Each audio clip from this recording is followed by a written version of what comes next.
জাসদের সভাপতি সাবেক তথ্যমন্ত্রী হাসানুল হক ইনুকে আবারও 5 দিনের রিমান্ডে নিয়েছে পুলিশ। রাজধানীর মোহাম্মদপুরে ট্রাক চালক সুজন হত্যা মামলায় তাকে রিমান্ডে নেওয়া হয়েছে। আমি তো মশলা বদলে ফেলেছি, এবার আপনিও বদলে ফেলুন। একবার প্রাণ গুঁড়া মশলা ব্যবহার। মঙ্গলবার ঢাকার মেট্রোপলিটন ম্যাজিস্ট্রেট সাইফুর রহমান তার রিমান্ড মঞ্জুর করেন। এদিন মামলা তদন্ত কর্মকর্তা মোহাম্মদপুর থানার পরিদর্শক সবুজ রহমান হাসানুল হক ইনুকে 10 দিনের রিমান্ডে নিতে আবেদন করেন। শুনানির পর 5 দিনের রিমান্ড মঞ্জুর করে আদালত।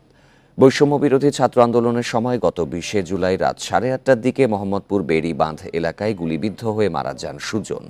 এই ঘটনায় তার ভাই রফিকুল ইসলাম হত্যা মামলা দায়ের করেন।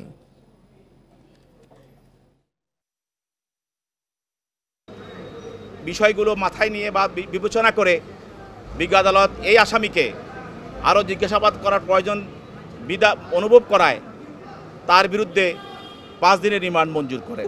শুধু উদ্দেশ্য প্রণোদিতভাবে, রাজনৈতিকভাবে, এবং আমি 14 দলের সমন্বয়কের মধ্যে অন্যতম একজন ছিলাম, সেই কারণে শুধু হয়রানি করার জন্য এই মামলায় সম্পৃক্ত করা হয়েছে।